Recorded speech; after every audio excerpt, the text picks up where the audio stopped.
All right, guys, look, I've got those last two spots. It looks like a couple of people are about to take them for BNI. But I put in there in the room, in the chat room, some information because I met Mr. Keith Bryan, and I just want to give you guys an example of something, okay?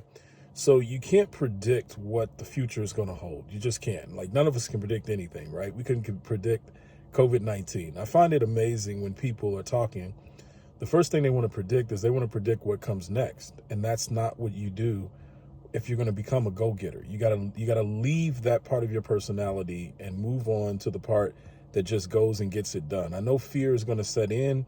I know, you want to have all the steps figured out, but sometimes you just got to launch and you got to go. So believe it or not, when I woke up this morning, I didn't really want to do all my meetings. I didn't. It's just part of human nature, right? Reject it. I don't want to, right? Imagine not having to.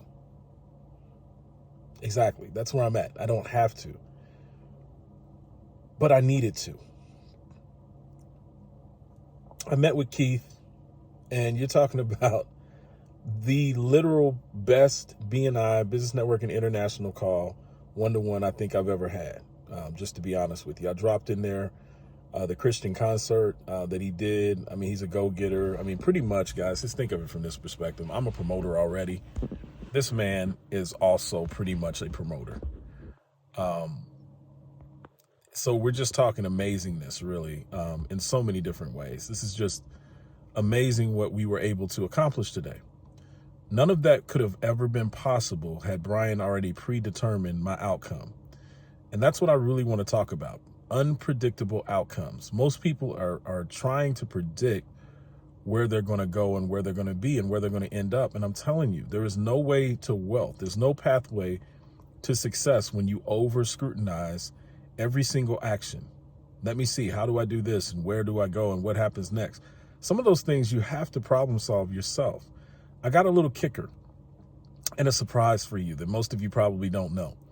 I took F&I training, finance training, right, at a car dealership, a really nice one. We were doing 500 cars a month at one point, 300 to 500, right? So I go work at this dealership, and I'm sitting in the finance office. I work with another guy for a whole month after I went to my training down in Florida, my F&I training, and the gentleman wrote up on the board, he says, your job is to protect the dealers, and it says ASS sets. Right. Your job is to protect the dealers behind. And then he immediately let us know, he says, to be honest with you guys, you're the only person outside of the dealer principal who can actually be sued. I'll let that sink in your body for a second. You're the only person outside of the dealer principal who can be sued as the finance manager. Now, do you still want to go forward? Then he says, oh, yeah, a copy of the video that we're going to do with all of the things, part of your testing is you got to do a video for your owner principal or your dealer principal. And we send those back to them so they can take a look at it to see how you did or how you performed. Did you hit all the marks? Did you say everything you were supposed to say? If that's not pressure, I don't know what is. But then when I got in the office by myself, the first thing I figured out, 90% of being a finance manager is problem solving. So I've got to problem solve and come up with solutions on the fly, customer waiting, 2 or 3 more customers on the way.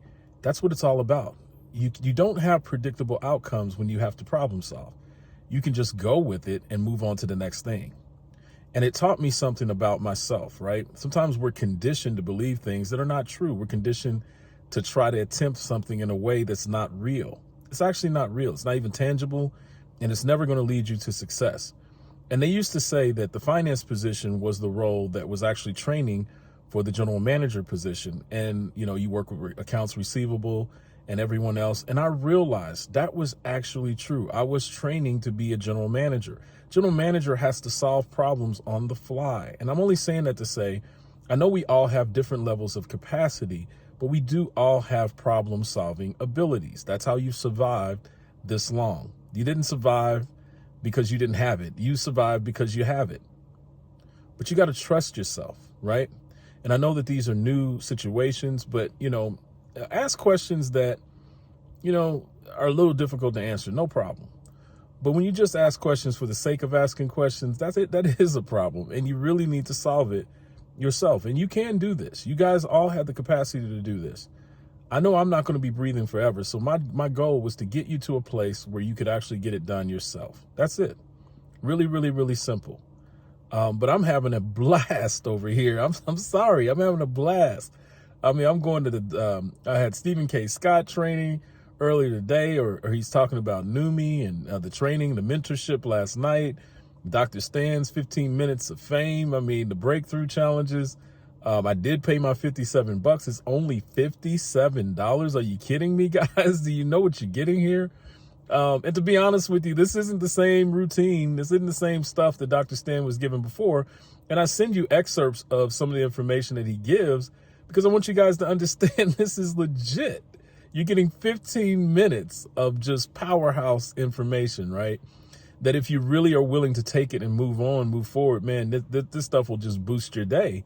And so, and then not only that, but you get the Dr. Stan, the Dr. Breakthrough trainings for free. Like you get to go through that for 30 days, your doggone self, right? So you get to reinstitute that into your mind until it becomes a part of your subconscious. That's what we're really doing.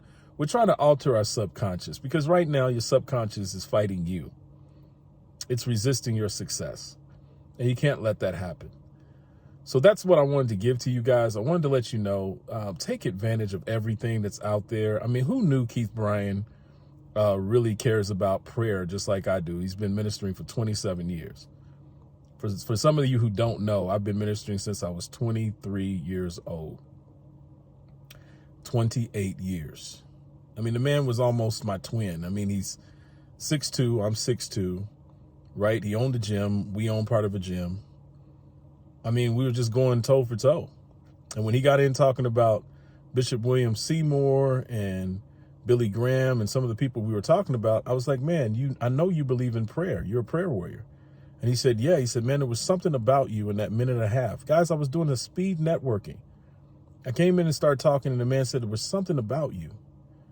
See, that's all it is. And I know you're scared to see the favor of God on your life, but it's there. You got to let it out. You're trapped. I feel some of you are trapped in cages and you just need to let it out. Be courageous. God bless you. I got your back. Take care.